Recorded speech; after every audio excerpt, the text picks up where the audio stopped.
Greetings, ladies and gentle players! It's another wonderful Monday, this March of 2025, making it a wonderful day for the murders. And I've got a murder for you today that was not played on stream, but nonetheless is obviously in my editor, because this is actually taken from a pro review that I did with one of my Patreon study groups. Those of you who don't know, I got a Patreon. I review pro games on Saturdays. And this is from one of those. And I thought to myself, I really wanted to actually upload this because it is such a basic murder. You can clearly see the setup. You can understand why the setup exists. You can see every single step of the way how someone gets killed.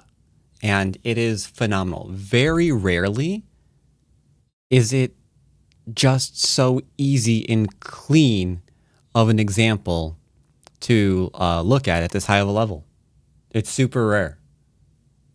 And yeah, I wanted to bring that to you. Now, obviously, it's with my study group, so there are a few other people in the video. Hope you don't mind that. And I guess if you really liked it and wanted to join in on it one day, Patreon, link down below. You can check that out too. All right, now check out this game. Super basic kill. Hope you like it. So, going over a game today, as you can clearly see, and it's between two Korean players. Got a 7-down professional and a 9-down professional. There were arguably a few games that were played this week. I cannot swear that this is the best of them, because Go decided that it didn't want to be up for a lot of the time. So, yeah. But of the ones that I was able to take a look at, this one seemed like the most interesting because I liked the ending. So, game starts off very simply. Good old Mr. 4-4 point. Dangerous. 2 4-4 points now, because that usually means there's going to be some 3-3 action. Got ourselves a 3-4, so it won't be double 3-3. That's good. All right, there can literally only be 2 3-3 invasions on this board. Let's see how many we get. Ooh, so close, so close. Clearly this meant to be in the upper left-hand corner for the 3-3 invasion. Instead, he approached low, but that's okay. Now we know that this game is going to be interesting, because we've got double low approaches, which kind of turned into a game of chicken. It's like, hey, look, check it out. I know you approached me and I kind of ignored you, but if you follow up on me, I'm going to follow up on you, and then we're both going to have problems. So what are you going to do? Is essentially the idea here. Black says, I do not care. You can follow up on me because I am hurting you first. That is how this is going to go. And White's like, good ploying time. There's no reason to do that then.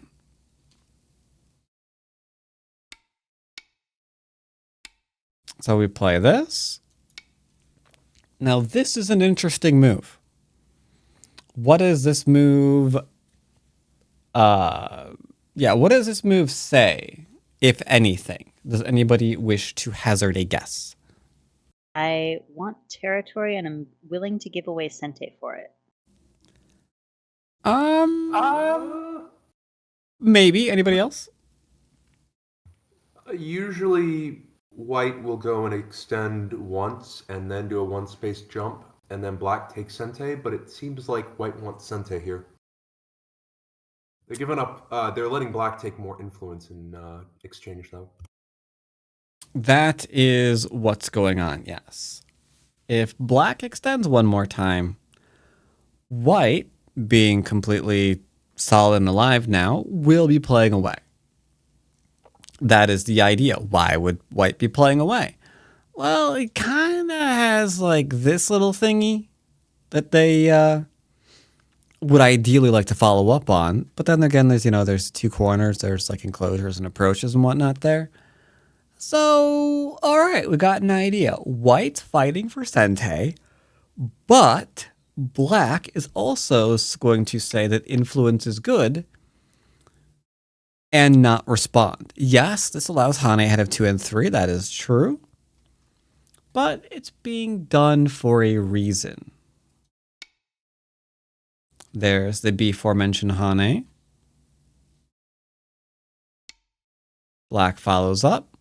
So we can see white trying to be very tricky this game. He's trying to like do double approaches. He's trying to fight for Sente. Attempting anyway to follow up, take advantage of the one little weakness Black's created so far. So very tricky level of play.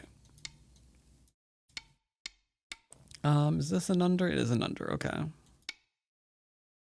So here is Sente so far. This we've been seeing a lot more lately. It's just kind of one of those Jiseki things that are popping around. Because now you've got the turn, you're going to have the connect. White hasn't jumped, or black hasn't jumped out on the top. So they're going to do so now, which then means we're going to attack. But there's Aji. It's weird. I'm not really a fan of this result. Like, I get there's some Aji here for it. It just kind of feels a little bit weird to potentially have our variation as, hang on, I'm going to invest 2 more moves and then potentially let you kill me. It's like, what? That's weird. But AI is not against. We can see black here now attempting to, go underneath, do some things. Only reason why you would see this move is because they're trying to prevent this move. Because, yeah, this would,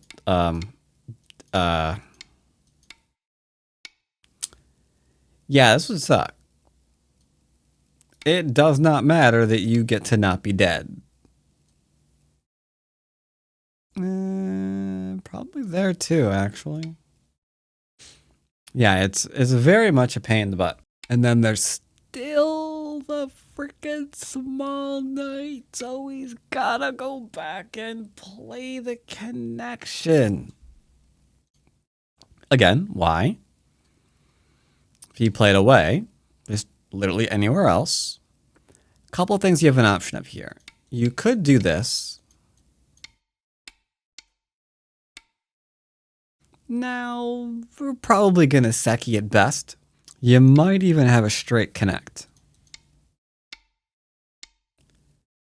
Because although I wouldn't really recommend giving away the Panuki, yeah, you can see there's Aji there. So, hence the 2 defending stones. Don't want it to grow. Once again, threatening a straight connect and the saving of the 3 stones. I mean, that's what we're doing. Not anymore. Killed off. Fantastic. So in terms of the opening, it's hard to say who got ahead. The upper left stones did die. That's not an insignificant number of points. The bottom is looking good. The black bottom lefty area feels a little weird, but there's an enclosure and an open top, so weird's not necessarily bad. If he lost Sente in these exchanges, like because maybe you play here when the 3 stones are already dead, this is where we could start seeing problems.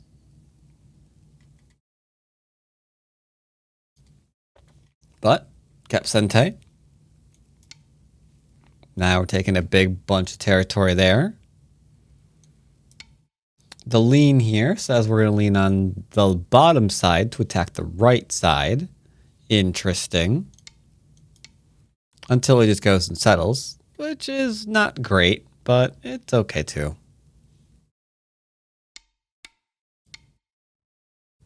this is where the game takes a turn. You know what is going on here. Respond, right? Play P2. But then there's the double Hane. It feels like it was played too quickly. I think they should just go for double Hane. Get it out of the way. They went with this one instead. So black gets to extend.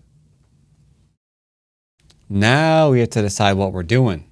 Are we actually cutting through that? That could be not fantastic, actually. Pokes at some shape. And there we go. Trying to deny the right to black. Okay. This I kind of respect. Simply because if we play away,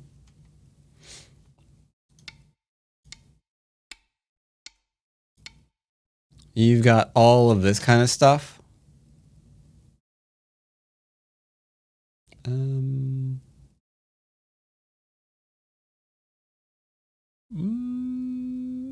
Maybe this one?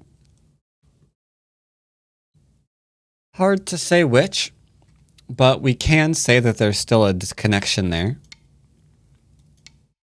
And now our lovely black corner here, it's in a ton of trouble. Can't live locally, it's barely out. So here, doing away with all that. Fantastic. Two spaces, very straightforward. Loving it. Going back and following up now that the game is stabilized again. Great.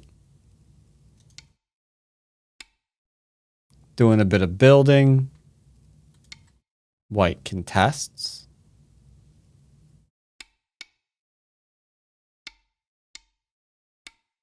This allows for the Atari. We don't follow up because that would be Gote. So white extends out. Really huge. Like if white was like, I'm going to kill this now.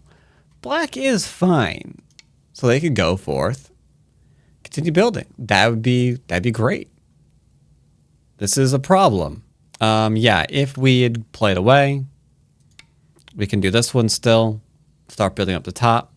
That's a very big issue. White gets the big move in. Black gets a big move in too. Yes, there is Aji in that corner. Nothing you can do about it. Little more territory.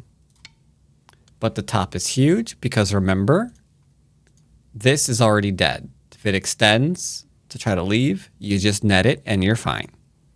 So okay, picking up more territory top of the board. Now here's the issue and why I selected this game.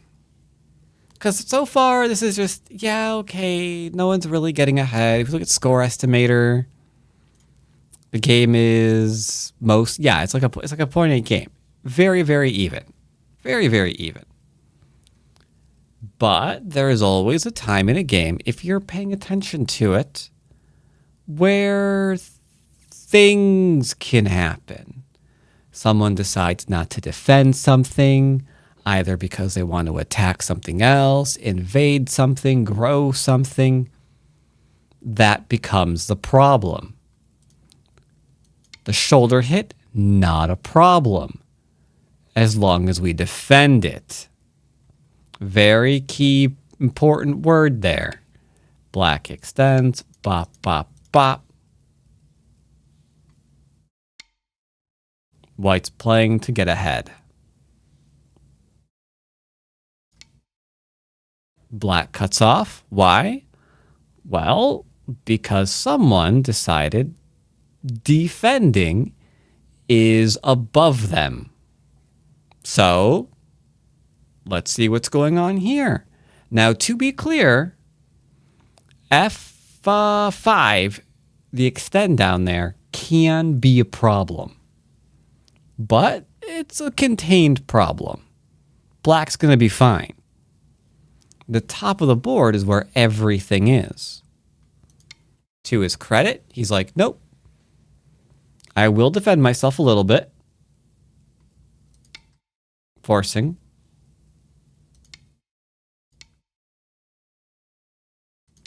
Forcing.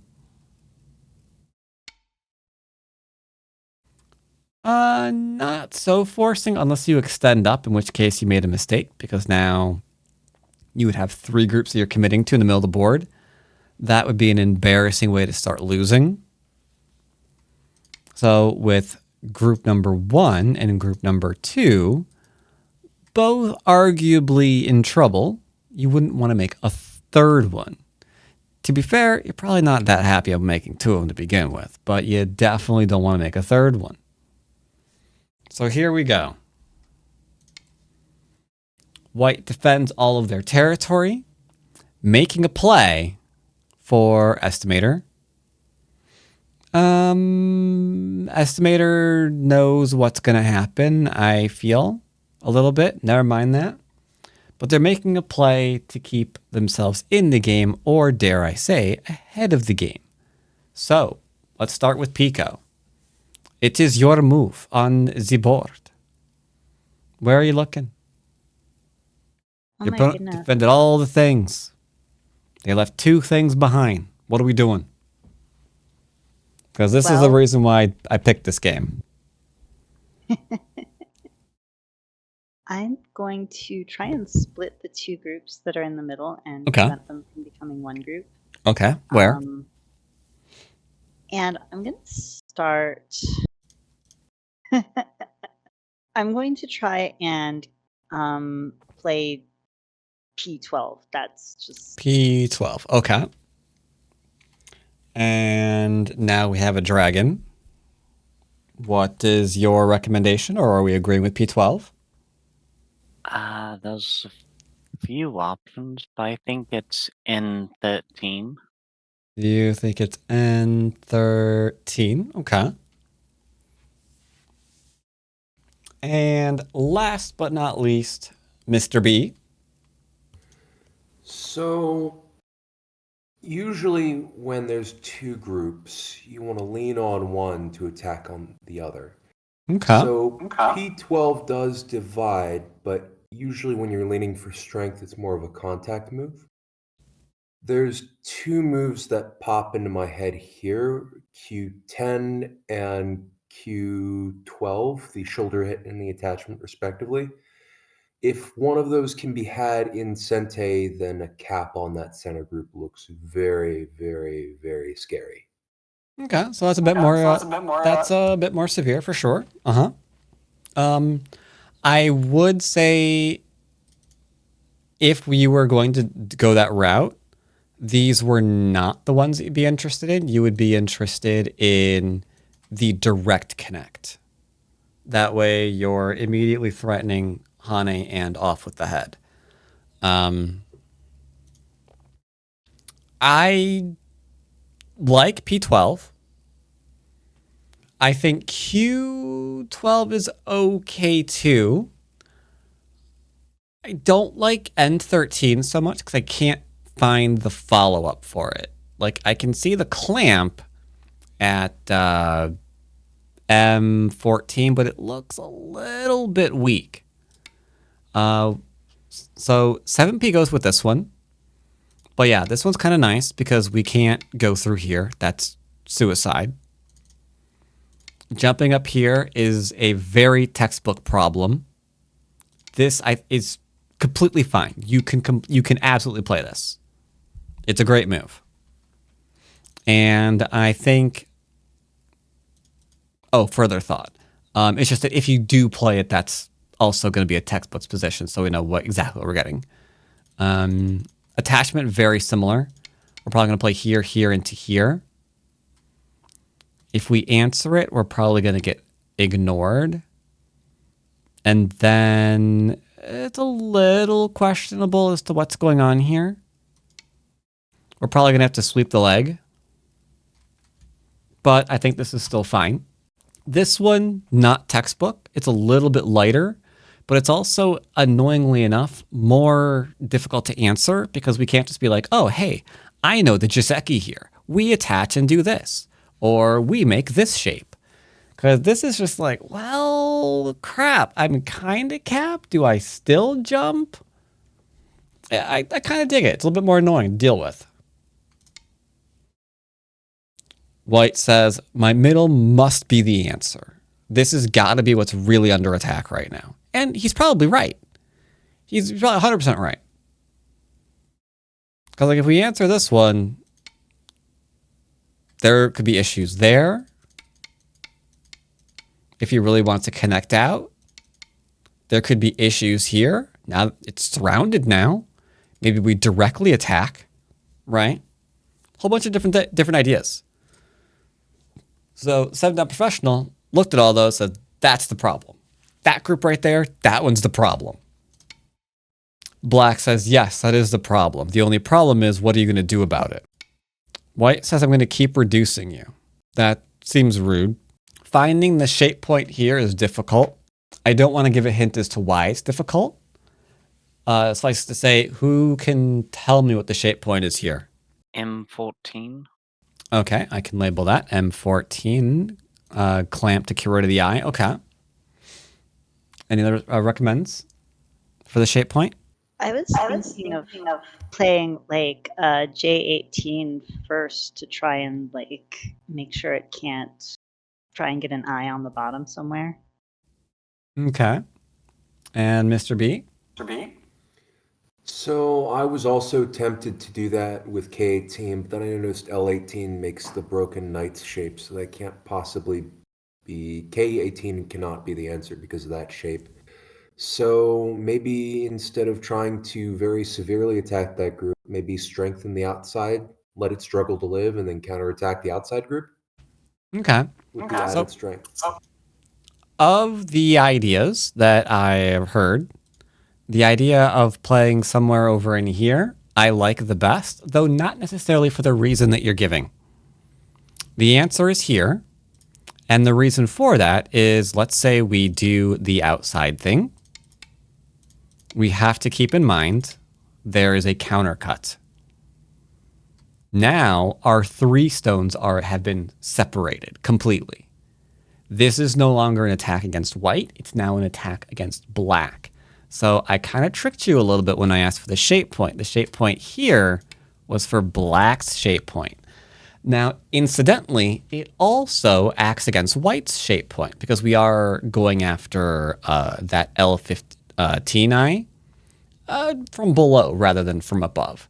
But yeah, keeping this from being cut to pieces, muy importante. Because until here, we could play away, and we could do a thing, and we could do a thing, and we could do a thing. But it's fine because there's nowhere to go for white. The minute that drop down is in place, on the other hand, now there is. So that was a very important move. And even though you don't think you quite saw that Pico, you were in the area and it probably would have defended against it. White's like, I need to get out of here. Now is when the instinct to defend the outside shape comes in, because we had to do urgent first, and the more urgent one was making sure that our 3 stones weren't sliced off. So now we're doing this. It's attacking both sides simultaneously, which white is immediately respecting, because he knows if we just keep trying to live here, we're gonna get swept here, and where are we going? Black's getting stronger on the outside. This is getting very, very lethal, dare I say. So, all right, white's going back and be like, I need to not die. But that means the other side wasn't defended. Now we're fully surrounded. Trying to run away? No. Having to respond is such a pain in the butt, but you really want to play here again, right? But it's like, well, you can, But now that we're leaning on white again, you've got all of these little annoying things for potential ways to, you know, murder the right-hand group again. So it felt compelled to defend. Now we're still defending, still defending. We're trying to live, we're trying to live. We're not trying to live anymore. We're trying to reduce again. What are you doing? Okay, forcing move, fair. Again, good forcing moves. Pico. Kill it. There is a nice shape point here. Where shall you stabby stabby? Don't overthink it. I think you need to play L18 first, but L18. Take the one stone? Why? just so that it can't crawl along the bottom and make an eye, basically. So you're worried about K18 for the eye? Because K18 unfortunately cannot ever be an eye. If the last move was here, for example, you've got Miai to poke that right in its little eyeball. And there's nothing that we can ever do about that. So that one, completely dealt with. So knowing that the top is dealt with, there's no eyes there. That this area in the center, that this area in the center is how white is trying to live. Do you have an idea, pun intended, to try to kill it? I think you would play M14. Okay, that would be A. Everybody agree, or does anybody have a different idea? I think L14. You think L14? Okay, and what did Dragon say? I'm with Pico on this one. Yep. M14 is the correct one in particular because you'll take special note. It is threatening a double Atari at N16, making it an extra vital point.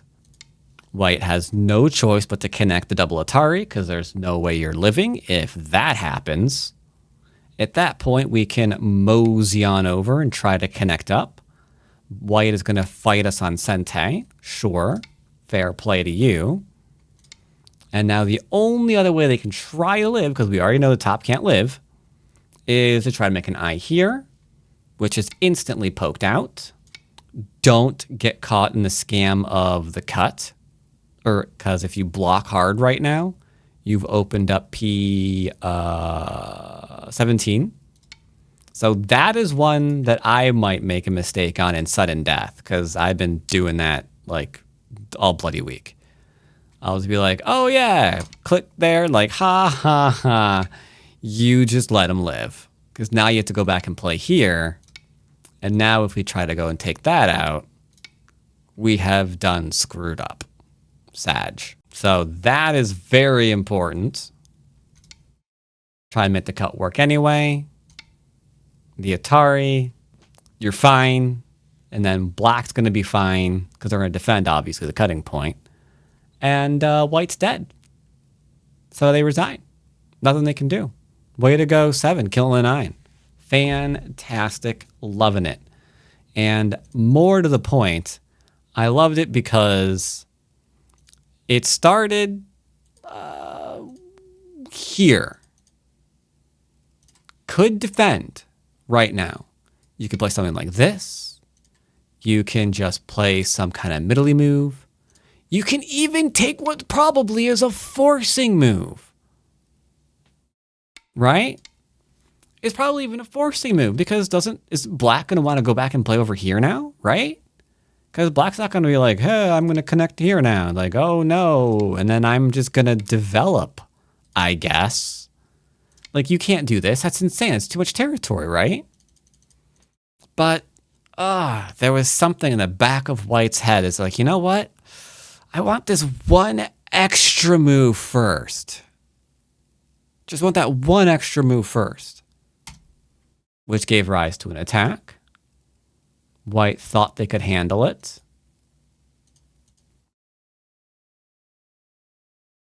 Couple of forcing moves later.